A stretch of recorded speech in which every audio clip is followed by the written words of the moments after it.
Em 15 de abril de 1912, aconteceu uma grande tragédia. Um barco chamado Titanic, onde 2.223 pessoas estavam a bordo, contando com tripulações e tudo mais, atinge um iceberg às 23h40 da noite. Das 2.223 pessoas, 1.517 morrem naquela noite. Apenas 706 pessoas sobrevivem. Não sei se vocês já assistiram um filme que conta essa história, chamado Titanic, de James Cameron. Assistiram? Jack e Rose, por exemplo, né, ficou na nossa memória, né, aqueles personagens, né, Salomão? Uma ótima produção, por sinal, né? Eu falo sempre Salomão porque a gente sempre conversa sobre filme e tal, cinema. É uma ótima produção. Então, não passem dessa vida sem assistir o Titanic, tá? É um filme que dá para assistir com a família, assim. É um filme maravilhoso. É um filme que conta um pouco essa história. Os personagens Jack e Rose, que é o par romântico do filme, não fazem parte da história real.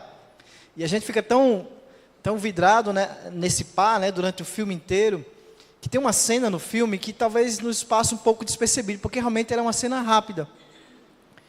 Porque enquanto o navio afundava, o líder da orquestra, porque no navio tinha uma orquestra, chamado Wallace Hartley, que é um metodista, era um crente, nascido no Evangelho. Seu pai era músico e o incentivou a entrar na música. O Wallace, então, em meio àquele desespero, o navio está afundando, né? Ele toma uma decisão. Ele chama os outros 7 componentes da orquestra, eles se sentam no lugar e eles começam a tocar. E eles tocam. Eles tocam, o navio vai afundando e eles tocando. E aquilo é verdade. De fato aconteceu. Aquilo não foi uma mera licença poética do James Cameron, assim como foi Jack e Rose. Mas a vida desse homem, ela é real, uma vida marcada por devoção ao Senhor. E para acalmar aquela multidão, acalmar as pessoas que presenciaram isso, né, relatam aquele ato de fé daquele homem, de firme nas promessas, de em meio àquele turbilhão de desespero, de luta pela vida, ele resolve então parar e tocar. E a música que ele tocou, meus queridos, é uma música que traduzida para o português, ela é mais perto, meu Deus, de ti. Mais perto, meu Deus, de ti. E eu vou só falar uns trechozinhos que eu coloquei para vocês, não coloquei toda a canção, mas ela diz assim: mais perto, meu Deus, de ti, mais perto, meu Deus, de ti, mais perto de ti, mesmo que seja uma cruz que me erga a ti, sempre minha canção será: mais perto, meu Deus, de ti, mais perto, meu Deus, de ti, mais perto de ti. Ainda que como um errante o sol se ponha, a escuridão me cubra, minha pedra seja o chão, mesmo assim em sonhos eu estarei mais perto, meu Deus, de ti. Então, com meus pensamentos despertos, brilhando com teu louvor, das minhas dores e aflições, erguerei Betel, e assim, por meio dos meus sofrimentos, mais perto, meu Deus, de ti, mais perto, meu Deus, de ti, mais perto de ti. Essa música tem uma versão em português, que é uma tradução livre do inglês que eu peguei, tá? E vocês, no final do sermão hoje, será com a versão portuguesa dessa canção. Então, essa canção, esse hino, ele fala sobre confiança em Deus em meio à dificuldade. E o compositor dessa canção se inspirou naquela história de Jacó lá em Betel, quando ele sonhou, né, quando ele viu a escada que ligava a terra ao céu. Possivelmente você não viverá na sua vida, possivelmente, espero eu que não, e é uma possibilidade muito grande de não acontecer, o mesmo fato que o Wallace Hartley viveu. Você está num navio que está afundando. Espero que não aconteça na sua vida. Mas quantos de vocês, meus queridos, já não viveram ou estão passando por um momento em suas vidas onde se sentem como se estivessem num navio afundando? Como o Titanic mesmo, um navio afundando, e você se sentindo assim, meio que sem forças, meio que olha para os lados e não vê socorro. Às vezes é possível acontecer conosco, às vezes por causa de uma escolha errada, às vezes porque as pessoas nos traíram, porque, como nós vamos ver nesse salmo, nós fomos injustiçados, e às vezes tudo isso pode gerar uma grande angústia na nossa alma. Quantos de vocês já não perderam o sono por causa das preocupações, por causa dos medos, por causa das ansiedades? Quantos de vocês já não ficaram rolando na cama sem conseguir dormir, pensando em tudo que deu errado, nas escolhas erradas, nas escolhas equivocadas, nas preocupações que estão vivendo, naquilo que as pessoas fizeram de mal para você? E se eu disser, meus queridos, que existe uma paz, por isso que a música, né? Uma paz que não depende das circunstâncias. Nós cantamos aqui isso, que maravilha, Deus confirmando, né? É uma paz que ela independe das circunstâncias, é uma paz que pode ser encontrada e vivida mesmo durante a tempestade, mesmo em meio à tempestade. E se eu disser para você que existe essa paz? E o que é que a Bíblia diz sobre encontrar paz quando tudo está desmoronando? Assim como aqueles músicos encontraram paz em Deus naquele momento, no meio da tragédia, com a morte certa. Davi também vai nos ensinar essa noite que ele conseguiu encontrar paz em meio à tribulação, em meio à tempestade. Vamos ver como ele fez isso, meus queridos, no Salmos 4. Nós vamos dar continuidade à nossa série de sermões, sabedoria, lamento e louvor. Nós já expomos os Salmos 1, os Salmos 88, nosso querido diácono Wellington já expôs 2 salmos, o Salmo 51, e hoje pela manhã os Salmos 84, obrigado pela cooperação, meu querido. E hoje nós vamos expor mais um salmo, Salmos 4, e possivelmente ainda este mês vamos expor mais um último salmo dessa série. E hoje vamos refletir, como dormir em paz em meio à tribulação. Como dormir em paz em meio à tribulação. Salmos 4.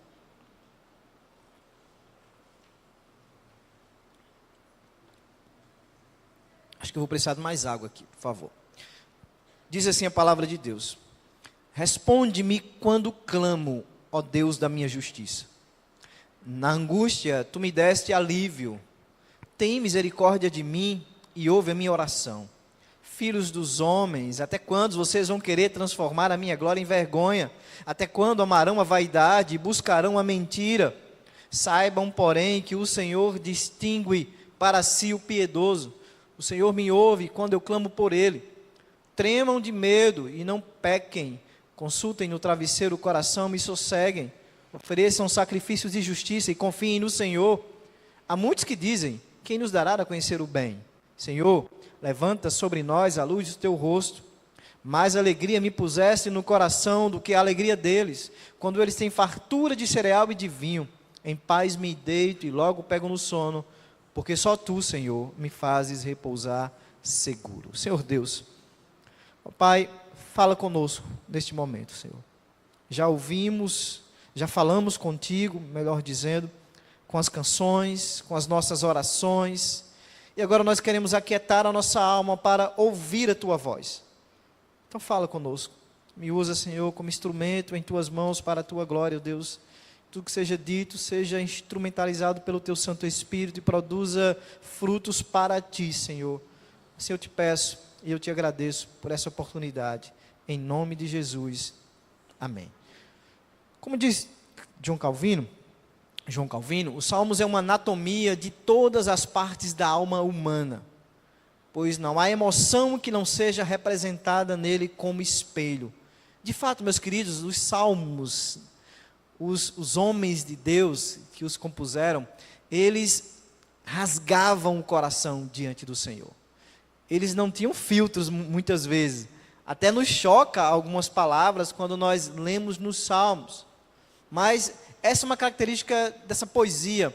É como se Deus desse essa liberdade para aqueles homens falar tudo aquilo que vinha à sua mente.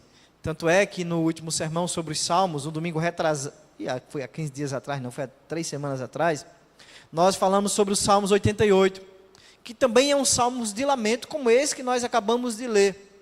O Salmos 88, vocês lembram, é considerado o salmos mais sombrio da palavra de Deus, porque é um salmo que começa com angústia e termina com mais tristeza, termina com escuridão, termina em trevas, termina sem esperança. É um salmo denso, é um salmo que nos choca, é um salmo de fato que nos pega de jeito. E às vezes o que a gente aprende com aquele salmo são coisas que talvez a gente nunca parou para pensar. Esse salmo que nós acabamos de ler, o Salmos 4, também é um salmo de lamento, mas é diferente daquele Salmos 88, porque esse salmo ele tem mais equilíbrio. Aqui o salmista ele clama a Deus, mas ele também expressa uma confiança em Deus. Ele termina inclusive com uma nota de paz, com uma nota de segurança em Deus. No mundo onde naquela época não existia uma medicina desenvolvida, não existiam psicólogos, eu não tenho nada contra os psicólogos, tá? Logo dizendo aqui. Não existia Rivotril da vida, mas existia problema também. Problemas como nós passamos hoje. Os desafios eram praticamente os mesmos, porque o ser humano sempre foi ser humano e sempre será, com seus desafios, com seus problemas emocionais. Havia sim tensão, havia sim angústia, havia sim medo, havia sofrimento, havia frustração. Claro, ao longo da história, todos os seres humanos tiveram que conviver com situações como essa, mas a grande pergunta é: onde esses homens encontravam, sobretudo os homens de Deus, solução para esses problemas? Para aquilo que eles carregavam no coração, eles encontravam, meus queridos, sobretudo no Senhor. No Senhor. Quem aqui não gostaria de encontrar paz? Meu irmão, se paz vendesse pela internet ou numa farmácia, meu amigo, eu acho que a gente daria o preço que fosse, não daria não? Pela paz. Até essa semana, Magali conversando comigo, de uma palestra que ela teve, da escola, volta aos aulas e tal, um palestrante lá, falando uma coisa interessante. Ele dizia que paz é mais importante do que saúde. Porque muita gente diz assim, estando com saúde, a gente vai correr atrás, né? E ela falou isso, eu fiquei pensando, porque ele disse, se você tiver saúde e não tiver paz, e às vezes você pode ter paz e não ter saúde. Não é verdade? E é interessante, paz é algo muito caro, é algo muito precioso, é algo que realmente nós pagaríamos caro se vendesse, mas não vende, meus queridos, não vende. O fato é que normalmente a gente pensa em paz como uma ausência de problema. Paz é ausência de conflito, é ausência de problema, mas essa não é a verdade. E por pensar assim, muitas vezes, como paz, como uma ausência de problema, a gente quer fugir dos problemas. E às vezes a gente quer fugir dos problemas para encontrar a paz. Sei lá, a gente, um esporte, eu vou viajar para ver se eu encontro paz, para ver se eu fico longe do problema. Mas o problema vai lhe acompanhar, né? Ele vai lhe acompanhar. Muitas vezes as pessoas, para fugir do problema e encontrar paz, se refugiam inclusive em quê? Nas drogas. As drogas às vezes prometem essa suposta paz, porque enquanto aquela lombra ali, enquanto aquele efeito da droga você sente uma certa paz de fato, porque você não está pensando no problema, né? Então o mundo, ele muitas vezes vai lhe oferecer umas possibilidades de paz, quando na verdade é só uma fuga efêmera, uma fuga passageira do problema, e quando passa o efeito, o problema está de volta. E a paz tão sonhada e tão buscada não é encontrada. Mas o que eu vou lhe mostrar hoje, à luz desse texto, meus queridos, é a possibilidade de encontrar uma paz diferente. É um shalom de Deus. E o shalom aqui descreve um estado de espírito, no qual esse estado de espírito, ele não é afetado pelas circunstâncias. Inclusive, mais uma vez reforçando aí, como Deus direcionou aquela canção, né? Que é uma canção antiga que nós cantamos aqui, né? Não olhe as circunstâncias, não, né? Olha o seu amor, não me guio por vistas, alegre estou. Essa paz que eu sinto em minha alma, né? Não é porque tudo me vai bem. Então, é essa paz que eu quero mostrar para você à luz desse texto, hoje, que nós lemos no Salmos 4. Essa paz que o salmista aqui, que Davi apresenta, não é uma ausência de conflito. Não é uma ausência de conflito. Pelo contrário, o salmista não propõe fugir dos problemas. A verdadeira paz não significa apenas estar quieto. Muitas vezes, quando o filho está perrando, me deixa em paz, menino, né? Mas é ser experimentada no meio das tribulações. É esse o grande desafio. Não percam de vista o Hutley, o navio afundando, aquele povo desesperado, e ele lá, tocando seu instrumento, tão afinado quanto se estivesse tocando num auditório. Essa paz.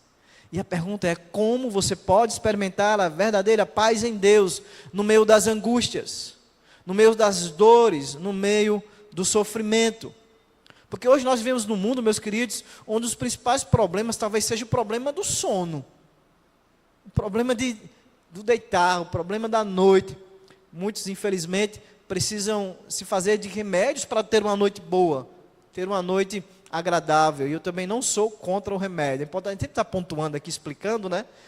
Eu não sou, e às vezes é necessário sim por um período que a pessoa passe por algum tratamento mais assim, incisivo com remédios para superar alguns problemas. Não tem problema nenhum com isso, né?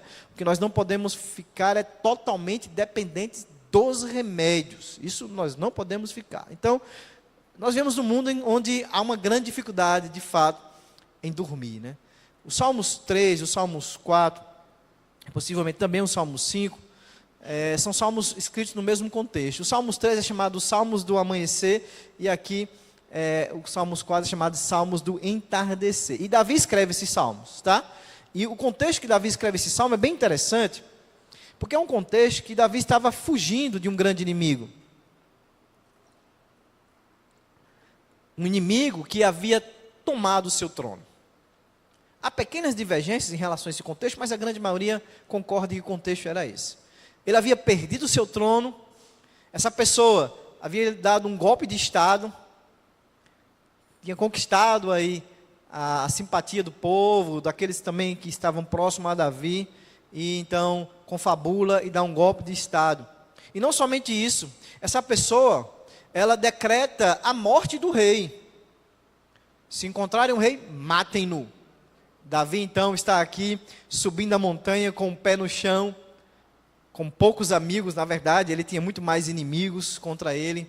E sabe o que é que eu vou dizer aqui agora que pode chocar você, meus queridos? É que esse inimigo que eu estou falando, era um filho de Davi, Absalão. Era um pai fugindo de um filho, que não só tomou o seu trono, não só se contentou em tomar o seu trono, mas queria também matá-lo, destruí-lo. Havia dificuldades financeiras? Sim, check. Havia perigo de morte? Sobretudo. A ordem era clara: encontrem Davi e o matem. Davi então escreve esses salmos para demonstrar o que era a base da sua confiança, ou quem era a base da sua confiança. Quem era a base da sua paz? Eu quero responder essa pergunta. O que você deve fazer se quiser dormir em paz em tempos de tribulação? Primeiro, conheça a Deus. Conheça de fato a Deus. Respondeu-me quando clamo, ó Deus, da minha justiça, na angústia, tu me deste alívio, tem misericórdia de mim e ouve a minha oração. Davi aqui, estou pegando mais uma versão para eu mostrar para vocês, porque Davi, ele não só se refere a Deus com o nome Deus no Salmo, mas também, se nós olharmos com cuidado, no verso 3, ele vai chamar Deus de Senhor 2 vezes. Sabe, porém, que o Senhor distingue para si: Senhor, me ouve quando eu clamo por Ele. Então, nós temos aqui Davi falar 2 palavras diferentes, ou tratar Deus com 2 palavras diferentes no hebraico, e isso às vezes nos passa despercebido, mas tem sim um ensinamento nisso. A primeira palavra que Davi usa aqui é o Elohim, que enfatiza, dá uma ideia aqui de enfatizar a majestade de Deus, a majestade do Senhor, Elohim. Quando ele se refere a Deus com Senhor e Yahvé, o que ele está querendo se referir aqui é o Deus da aliança, é o Deus pactual. Davi usa então aqui 2 nomes para Deus, um que mostra a sua grandeza, um que mostra o seu poder, e outro que revela o que? A sua proximidade, o seu cuidado para com o seu povo. Isso nos lembra que Deus é tanto poderoso, um Deus totalmente diferente de nós, além de nós, acima de nós, mas é também, meus queridos, um Deus pessoal. É um Deus que se preocupa comigo e com você. É um Deus que olha para mim com minha individualidade. Ele olha para o seu povo de forma geral, para a sua igreja de forma geral, mas Ele conhece o meu íntimo, as minhas querelas, as minhas dúvidas, as minhas fraquezas, as minhas lutas. Ele me conhece. É para este Deus que Davi está orando. É para esse Deus que você deve se lembrar quando você estiver orando. É para Ele que você está orando.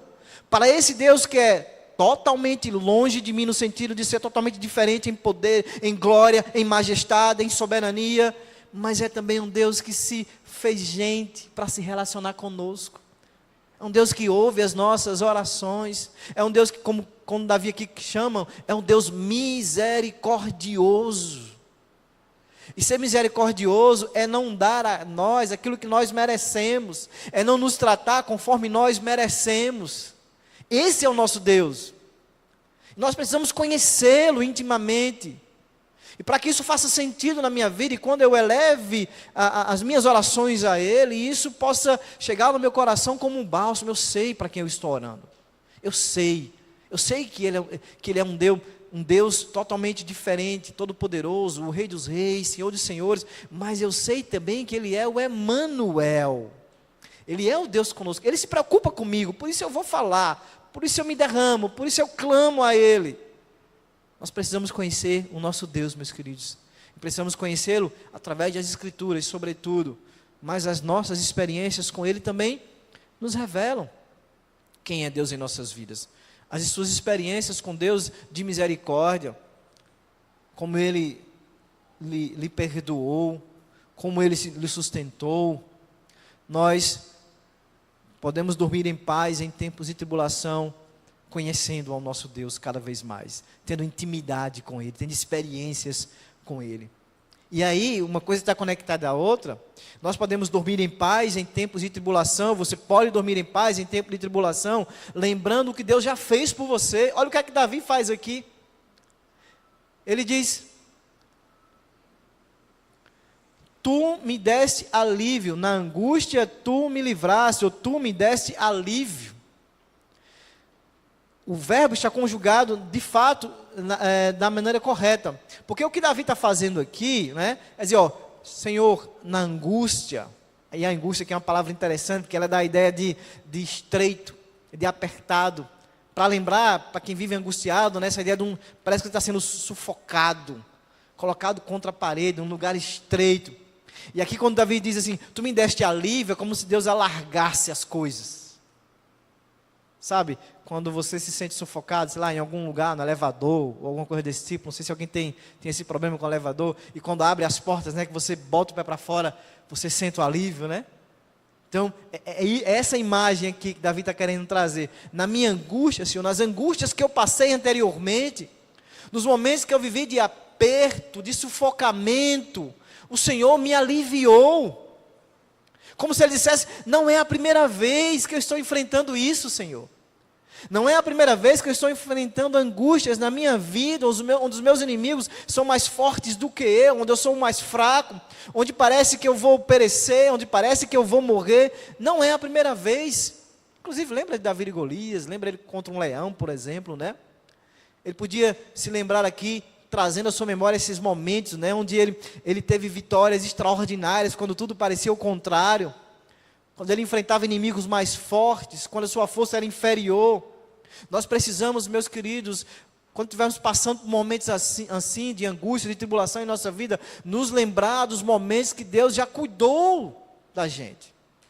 Lembre dos momentos que Deus cuidou de você, dos livramentos passados, das provisões passadas. Façam isso, porque aquele Deus que cuidou de você ontem, na angústia de ontem, é o mesmo Deus que está cuidando de você hoje, é o mesmo Deus que cuidará de você amanhã, é o mesmo Deus. O problema é que muitas vezes nós esquecemos. Às vezes a noite escura da nossa alma, ela pode nos impedir de enxergar essas bênçãos passadas, mas precisamos lembrar, porque isso nos dará força e confiança no Deus que é providente, no Deus que é fiel para cumprir. Então, no meio das angústias, no meio das tribulações, lembrem dos livramentos passados. Lembrem como Deus cuidou de você. E que isso possa trazer esperança para você se firmar nas promessas de Deus. Porque Ele vai continuar cuidando. Ele não prometeu livrar das angústias, das tempestades, dos titanics da vida. É possível acontecer em nossas vidas. Mas Ele prometeu que estaria conosco. Nos vales, nas tempestades, nas tribulações, nas angústias. E Ele estará. E Ele está. Como podemos dormir em paz em tempos de tribulação, meus queridos? Como você pode dormir em paz? Não se abale pela oposição. Não se abale. E lembre-se que você é povo de Deus. Filhos, verso 2, dos homens, até quando vocês converterão a minha glória em infâmia? Até quando amareis a vaidade e buscareis a mentira? Sabei que o Senhor separou para si aquele que é piedoso. O Senhor me ouve quando eu clamo por Ele. Davi está dizendo, eles estão falando mal de mim. Eles querem transformar a minha glória em vexame. Está todo mundo escarnecendo de Davi. Está todo mundo caluniando Davi. Quantas vezes, meus irmãos, você não perdeu o sono porque as pessoas estão falando, estão comentando de você? Aí Davi diz, isso não importa. Para mim, isso não importa. De forma alguma. Porque eu consigo deitar e dormir em paz. Porque eu tenho um Deus que me conhece. Ele sabe o meu coração. Ele me conhece, Ele separou para si o piedoso. Davi está trazendo a sua memória aqui, que ele é povo de Deus, que ele é igreja, que ele é eleito de Deus, e para ele não importa o que as pessoas falam, comentam, injuriam, caluniam, porque Deus o conhece intimamente, e isso não pode tirar o sono dele, não deve tirar o sono nosso. Você não é perfeito, assim como eu não sou perfeito, mas você é, assim como eu sou, povo de Deus, nação santa, propriedade exclusiva dele. Ele lhe separou para ele. E no meio do sofrimento, meus queridos, Ele se faz presente. Ele protege o seu povo, não da dor, mas no meio da dor. No meio do sofrimento, Ele cuida. Assim como Ele cuidou do Huxley. Ele não livrou ele do Titanic, mas Ele cuidou naquele momento. Ele deu paz naquele momento, mesmo em meio àquele momento de morte eminente. Meus queridos, Davi diz então, porque eu sou povo dele, porque ele me separou para ele, o Senhor ouvirá quando eu o invocar. O fato de você ser amado pelo Pai, ser povo de Deus, isso nos dá certeza. A certeza de que as nossas orações, elas passam do teto. Elas chegam diante do trono de Deus. O Senhor o ouvirá quando eu invocar, diz Davi. Porque essa certeza de que Deus é Pai dele, o traz a certeza ao seu coração de que o Pai ouvirá a sua voz, ouvirá os seus pedidos. Então não perca as suas esperanças, não perca. Deus está ouvindo a sua oração, Deus está ouvindo o seu clamor. Não perca, e ao seu tempo Ele responderá. Como vimos no último sermão, no Salmo 88, é possível que seja um longo período, e é possível que seja um não, é possível que seja o silêncio de Deus por um longo período, mas o fato é que Ele nos ouve de verdade. Então não dê ouvidos para o que as pessoas falam. Tá vendo, tu é crente e está passando por isso, cadê teu Deus? Onde está o teu Deus? E agora? Então, se nós dermos ouvido a essas vozes, aos inimigos da nossa alma, certamente isso pode nos animar, mas você conhece o seu Deus, e você sabe que o seu Deus não prometeu jornada tranquila aqui, não prometeu que o seu Titanic não afundaria, Ele não prometeu isso. E às vezes, como o próprio Cristo levou os de seus discípulos para a tempestade, Deus pode nos levar para o meio da tempestade, mas a garantia é de que Ele estará no nosso barco, é que Ele não nos abandonará. Essa é a garantia do Senhor, não que não passaremos por tempestades. Então não ouça as vozes do mundo, ouça a voz de Deus, que nessa noite diz, clame, chame, que eu estou ouvindo o seu clamor. Ele está ouvindo o seu clamor. E se for verdade, o que as pessoas falam de você, esse conselho uma vez, não sei se foi um livro que eu li, alguém me deu. Veja só, se for verdade o que falam de mim, por que eu estou preocupado, já que é verdade? Se me chamam de cabelinho de miojo, por que eu vou me incomodar, né? Parece um miojinho, né? Não me incomoda. E se me chamam daquilo que eu não sou, por que vou incomodar se eu não sou? Entende? Então não há motivo para incômodo. Se for verdade, é verdade. Fazer o quê? Se for mentira, é mentira. Fazer o quê? Então, meus queridos, não permita que os outros, que a fala dos outros, que aquilo que os outros acham ou pensam de você roubem a sua paz, roubem o seu sossego. Não permitam que isso aconteça. Lembre-se, você é povo de Deus. Você é propriedade exclusiva de Deus. Isso é valoroso demais. Clame a Ele e certamente Ele está ouvindo o seu socorro. Como você pode dormir em paz em tempos de tribulação? Entregando todas as coisas nas mãos do Senhor. Tremam de medo, verso 4. E não pequem. Consultem no travesseiro o coração e sosseguem. Ofereçam sacrifícios de justiça e confiem no Senhor. Talvez alguma tradução aí possa ter irai-vos e não pequeis, né? É uma tradução possível. É possível, mas à luz do contexto se entende que a melhor tradução seja essa ideia do temor.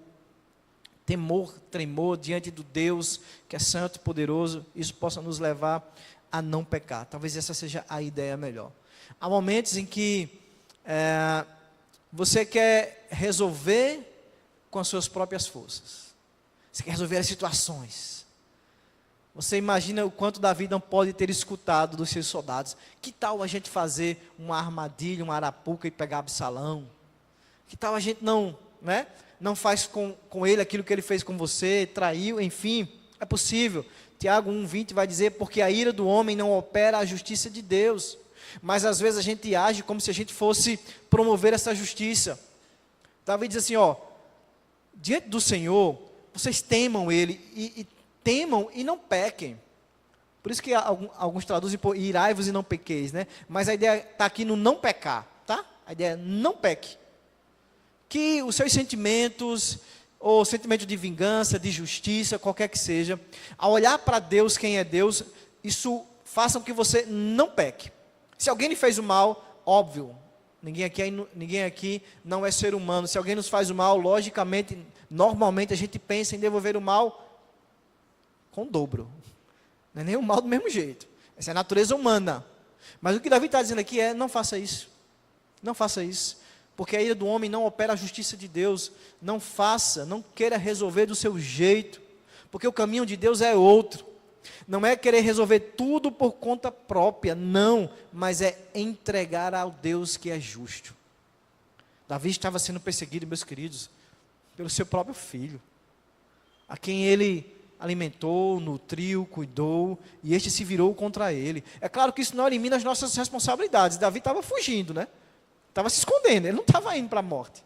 Então, naquilo que dependia dele, ele fazia a sua parte, mas entregava o resto a Deus. Tanto é que o próprio Absalão, que Davi disse que não era para matá-lo, lembrar, isso é importante, Absalão é morto, né? Por uma vicissitude ali do destino, que foi Deus, óbvio, ele morreu, ele se engalhou lá e mataram ele lá. Então, Davi entregou ao Senhor. Davi não quis fazer a justiça com as próprias mãos. Nós não podemos agir, meus queridos, com impulsividade, com raiva, com sentimento de vingança, nesses momentos, principalmente os momentos sombrios da nossa vida, os momentos de angústia, porque normalmente a nossa mente está nublada pela dor, nublada pela decepção. Normalmente isso acontece, não é o melhor momento da gente tomar a decisão, e muito menos fazer aquilo que não agrada a Deus. Pelo contrário, Davi diz, vá se deitar, homem. Vá botar a cabeça no travesseiro, se aquiete, consultai o vosso coração. A expressão aqui é uma ideia de parar para pensar, parar para meditar. Então Davi diz, pare. Não há nada melhor muitas vezes do que um dia após o outro, não é não? Quantas vezes a gente ia tomar uma atitude, fazer alguma coisa, aí passou o outro dia, a gente viu melhor. É muito bom, entre um dia e o outro dia, ter uma noite no meio, porque muitas coisas se resolvem nessa noite. Quantas vezes, ao nós deitarmos na nossa cama, Deus abrandou o nosso coração, Deus nos deu uma nova visão daquele problema, né? E a gente amanheceu o dia com novo ânimo. Então é mais ou menos isso que Davi está nos dando aqui, ó. Entrega a Deus, não queira se vingar, não queira fazer o mal, não queira ser Deus, porque é Deus quem faz justiça. Não somos nós que fazemos justiça nesse sentido, né? Então, aí Davi diz, no dia seguinte ofereça sacrifício e confiai no Senhor. A ideia aqui que ele está dizendo é, mantenha seu foco na comunhão com Deus, trazendo para a nossa realidade, mantenha o foco, não permita que essa tribulação, não permita que os seus inimigos, especificamente aqui de Davi, não permita que isso atrapalhe a sua comunhão com Deus, não permita que as noites escuras da alma, como nós falamos no Salmos 88, o afaste, porque ao contrário, acontece na vida de Emã, não afasta, ele se aproxima mais de Deus, e foi uma das lições que nós tiramos daquele salmo, a noite escura da alma dele o aproximou mais de Deus. Então o que Davi está dizendo é, não permita que essa angústia lhe afaste de Deus, não permita, pelo contrário, se aproxime mais dele, se achegue a ele, meus queridos. Nós precisamos fazer isso, fazer a nossa parte, e descansar no Senhor, entregar ao Senhor, colocar diante de Deus todas as nossas querelas, angústias, mágoas, pesos na nossa vida diante do Senhor e confiar nele, descansar nele. Se você quer dormir em paz em tempo de tribulação,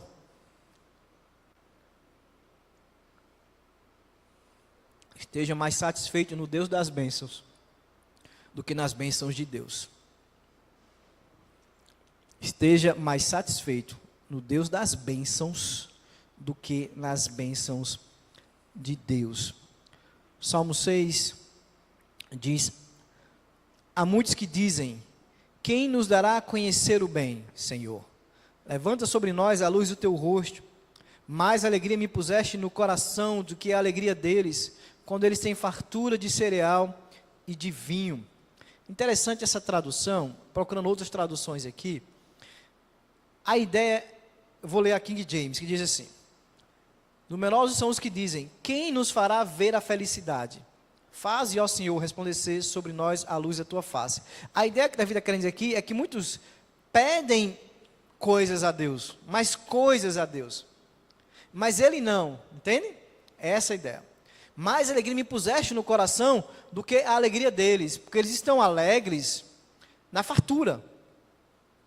Então, muitos buscam a Deus pelo que ele pode dar, pelo que ele pode proporcionar. Muitos buscam a Deus por causa das bênçãos de Deus.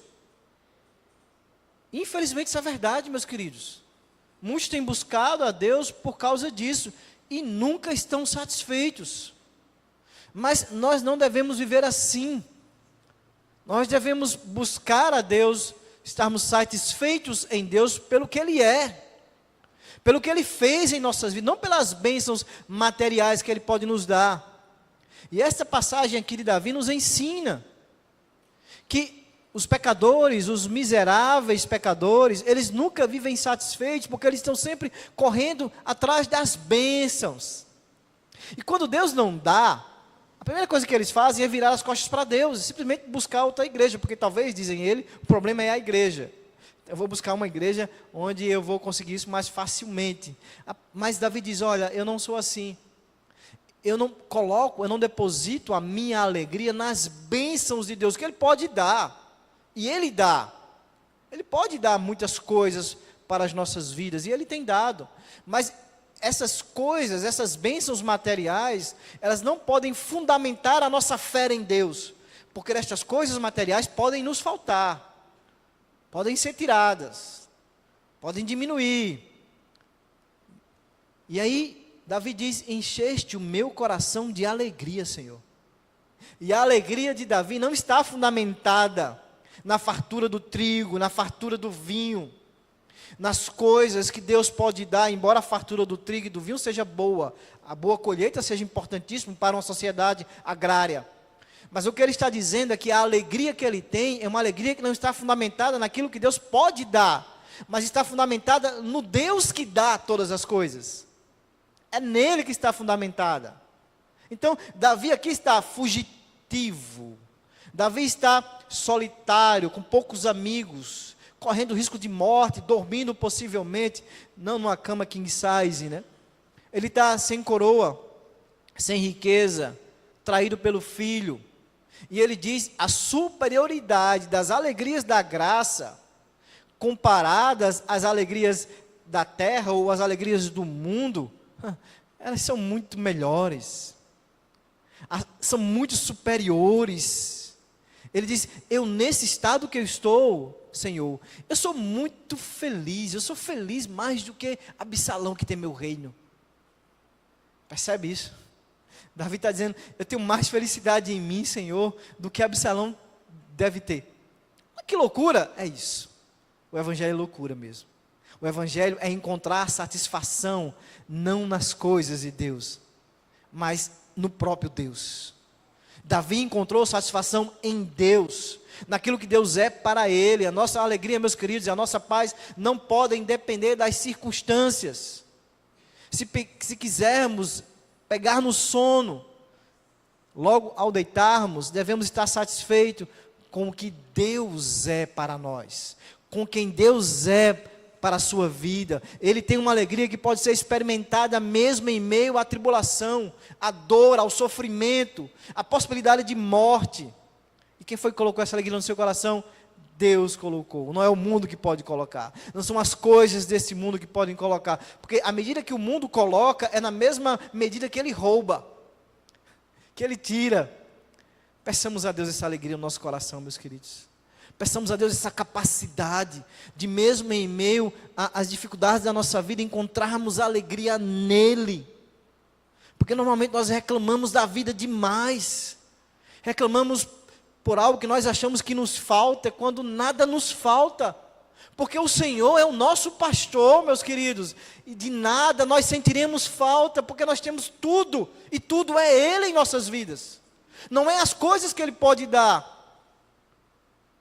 Meus queridos, nós não temos talvez tudo que a gente gostaria de ter, mas certamente nós temos mais do que nós merecemos, muito mais do que nós merecemos. Isso deveria bastar para eu ter alegria no meu coração.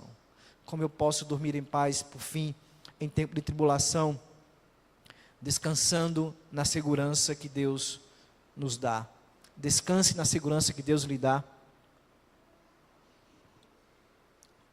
Em paz me deito e logo adormeço, pois só Tu, Senhor, me faz viver em segurança. Davi não estava deitando, meus queridos, numa cama confortável do palácio. Possivelmente o seu travesseiro era pedra, era pau. Possivelmente se cobria com alguma coisa. Possivelmente dormia ao relento nas florestas, dormia em cavernas onde seria mais seguro. Mas ele dormia tranquilo. Ele se deitava e dormia. E você, ninguém aqui dorme embaixo da ponte, que eu sei. Ninguém aqui está dormindo na floresta, numa caverna. O travesseiro é um pau ou uma pedra. E por que você reclama tanto, meu querido, minha querida? Por que você reclama? Porque você não tem alegria no Senhor. Davi conseguia dormir tranquilo, porque ele sabia que estava seguro nas mãos do Senhor. Porque ele sabia que o Senhor estava no controle de todas as coisas. Se ele tivesse que morrer naquele dia, ele morreria, mas morreria em paz. Como o Huxley morreu em paz, mesmo o navio afundando. Porque ele sabia que o Senhor era fiel em suas promessas. Porque ele sabia que o melhor de Deus não eram as coisas de Deus, era o próprio Deus. E a morte apressaria o seu encontro com o próprio Deus, que era a melhor coisa que ele tinha. Por isso ele estava tranquilo, por isso que ele deitava e dormia em paz tranquilamente. Tem um testemunho interessante que eu não sei se é verdade, mas a Armênia, em 1989, deu um grande terremoto que morreu milhares de pessoas rapidinho. E o pai dessa criança lembrou que possivelmente a escola que ela estudava estava em ruínas e correu para a escola. Aquele filho, aquele jovem menino, acho que era de 9, 10 anos, ele recebeu uma promessa do pai dele. O pai dele sempre dizia para ele: filho, não importa como, quando ou onde, filho, mas eu sempre estarei com você. E naquele dia ele corre para a escola, e a escola está desabada, o pai fica desesperado, vai para cima dos escombros, os bombeiros o afastam de lá, mas ele entra e ele decora onde mais ou menos seria a sala do filho, anda pelos escombros, começa então a tirar as coisas com a esperança, e os bombeiros desistem de tirá-lo de lá, afinal de contas não havia esperança, deixam ele, e ele passa ali 36 horas tirando escombros. Alguns outros pais começam então a ajudá-lo, e na 38ª hora, ele puxou um bloco e ouviu a voz do seu filho. Então ele grita o nome, e o filho responde: pai, pai, sou eu, pai. E aí ele escuta ele dizendo para os outros meninos: não se preocupem, não se preocupem, porque eu sabia que se eu estivesse vivo, o meu pai me salvaria. Eu sabia. Você prometeu, não foi, pai? Lembra, pai? Não importa como, não importa quando, não importa onde, o Senhor prometeu que sempre estaria comigo, não foi, pai?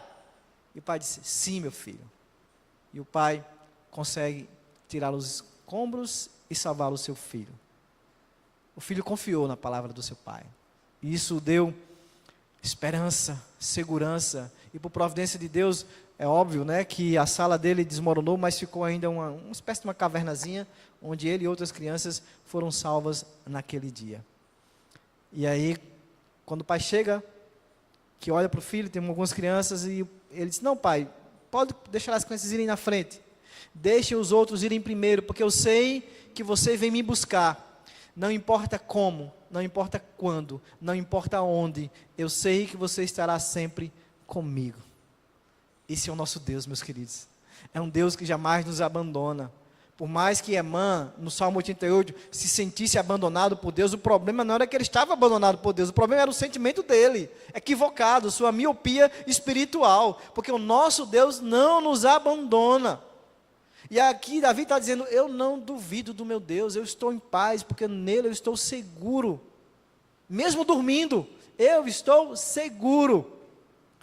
Voltando ao Titanic, meus queridos, aquela noite trágica.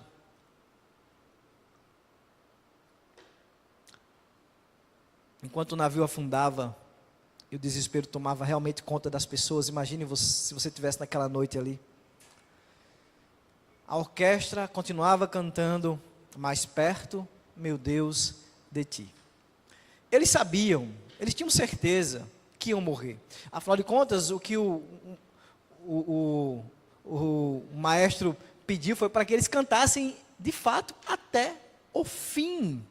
Eles sabiam que a morte era inevitável, mas mesmo assim eles encontraram paz em Deus. Eles não tentaram fugir desesperadamente, não, mas eles enfrentaram aquele momento com fé. Assim como também Davi enfrentou aqui. Ele não fugiu da realidade, ele não fugiu da aflição, mas ele encontrou paz em Deus no meio da aflição. Ele encontrou confiança no Senhor. Ele podia dormir, ele podia deitar e dormir tranquilo, porque ele sabia que a sua segurança não estava na ausência de problemas. A sua segurança não estava na ausência de tribulação, na ausência de angústia. A sua segurança estava na presença de Deus na vida dele. Por isso que ele poderia dormir tranquilo. E você? E você? Quando a vida parece um navio afundando, quando as ondas da tribulação ameaçam engolir você, onde você tem encontrado paz? No entretenimento? Nos remédios? Ou você tem buscado o Senhor? Ou você tem se deleitado na certeza da presença, da segurança do Senhor, que lhe guarda mesmo em meio às tempestades, mesmo em meio às noites escuras da alma? Se você quer dormir em paz, meus queridos, em meio às tribulações, não me esqueça, faça como Davi, conheça Deus, saiba qual Deus que você serve. Um Deus que é misericordioso, um Deus que é cuidador, um Deus que é cumpridor das suas promessas e não vai lhe abandonar. Lembre-se o que Ele já fez por você, dos livramentos, dos cuidados, das provisões. Não se abale pela oposição dos que querem o seu mal, de que falam com palavras usadas pelo inimigo, não. Mas lembre-se de que você é um povo de Deus, você é eleito de Deus, e isso traz privilégios sobre a sua vida. Deus ouve as suas orações. Quer dormir em paz? Entregue todas as coisas nas mãos do Senhor. Esteja mais satisfeito no Deus das bênçãos do que nas bênçãos de Deus. Mais satisfeito em quem Deus é para você. Descanse, meus queridos, na segurança do Deus. Descanse no Deus que tem cuidado de você. E assim você encontrará paz que somente Deus pode te dar. Como cantamos aqui. João capítulo 14, verso 27, Jesus diz: deixo-lhes a paz, a minha paz lhe dou. Não dou como o mundo a dá, não se perturbem os seus corações, nem tenham medo. Jesus nos dá uma paz que o mundo não pode nos dar, não é a ausência de problemas, mas é a presença dele em nossas vidas. E hoje, meus queridos, você pode descansar nessa verdade. Filipenses vai dizer, Paulo vai dizer lá em Filipenses, não fiquem preocupados com coisa alguma, mas em tudo sejam conhecidos diante de Deus os pedidos de vocês, pela oração e pela súplica, com ações de graças, e a paz de Deus, que excede todo entendimento, guardará o coração e a mente de vocês em Cristo Jesus. Promessa, a paz de Deus que excede todo entendimento, uma paz que Cristo disse que nós teríamos, uma paz que o mundo não dá, que o mundo não conhece, que o mundo não entende. É essa paz que Cristo está prometendo para você essa noite, se você não tiver ainda, porque para desfrutar dessa paz, é necessário ter o príncipe da paz no seu coração, aquele que lhe reconciliou com Deus, aquele que cessou a sua guerra com Deus. Essa paz só pode ser desfrutada pelo povo de Deus, porque é uma dádiva de Deus para os filhos de Deus, adotados por meio de Cristo Jesus. E se você ainda não tem essa paz, eu lhe rogo essa noite, confesse Jesus como seu Salvador, como o príncipe da paz na sua vida. E se você já é povo de Deus, se você já é filho e filha de Deus, mas tem dificuldades de desfrutar desta paz, peça a Deus, para que Ele abra a sua mente, para que Ele areje a sua mente, para que Ele te liberte daquilo que te impede de vivenciar esta paz com Ele, como aqueles homens da orquestra que sabiam que a morte era inevitável, mas encontraram paz em Deus, assim como Davi também encontrou paz em Deus diante do seu problema, enfrentando tudo isso com fé. Hoje você pode fazer o mesmo. Quando as ondas da tribulação ameaçarem te engolir, lembre-se da paz de Deus, uma paz que não depende das circunstâncias, mas da sua presença em sua vida. Então, ao deitar a sua cabeça no travesseiro hoje à noite, lembre-se das palavras de Davi: em paz me deito e logo adormeço, pois só Tu, Senhor, me fazes repousar seguro. Vamos ficar de pé, meus queridos. Que essa paz inunde o nosso coração dia a dia. E vamos cantar a canção que foi cantada enquanto o navio Titanic afundava naquela noite. Que essa canção possa ser uma oração na nossa vida, possamos refletir na letra dela, de como aqueles homens encontraram fé, para mesmo em meio àquele momento de morte certa, cantar essa canção com fé e com a certeza de que eles estariam com Deus após aquela noite. Cantemos.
colocar aquilo que aprendemos essa noite aqui em prática, Senhor. Nos ajuda, ó Deus, a confiar em Ti em meio às tribulações da nossa vida, a Te conhecer cada vez mais, para que ao conhecer-Te cada vez mais, isso possa gerar confiança no nosso coração, Senhor. Ó Deus, nos ajuda, ó Pai, ajuda-nos em nossas fraquezas, Senhor. Ajuda-nos a descansar em Ti, que nos guarda quando estamos dormindo, ó Pai. Ajuda-nos a valorizar muito mais o Senhor do que aquilo que o Senhor pode nos dar, Senhor. Ajuda-nos a não ouvir as vozes dos nossos inimigos, que nos querem colocar longe de Ti, da Tua vontade, Senhor. Nos ajuda, ó Pai, a encontrarmos paz, mesmo em meio à guerra na nossa alma, que muitas vezes está assim. Mesmo as angústias, ó Senhor, da nossa vida, as tempestades e tribulações, a nossa existência, nos ajuda a encontrar a paz, porque a nossa paz, ela está além das circunstâncias. A nossa paz, ela não está na ausência de problema, a nossa paz está na presença de Deus em nossas vidas. Nos ajuda, Pai, a encontrarmos essa paz, a desfrutarmos desta paz que somente o Senhor pode nos dar. Não é uma paz que o mundo pode nos dar, mas somente o Senhor pode nos dar. Ó Deus, nós agradecemos porque nós podemos ser alvos, objetos dessa paz, porque essa paz só é dada ao Teu povo. Obrigado, Pai. O que nos resta é desfrutar dela, é desfrutar, Senhor, para a glória do Teu santo nome. Que o amor de Deus, o Pai, que a graça do nosso Senhor Jesus Cristo, que as doces consolações e comunhão do Santo Espírito de Deus esteja sobre todos nós e sobre todo o povo de Deus, agora e para todos sempre. Amém. Podeis sentar, meus queridos.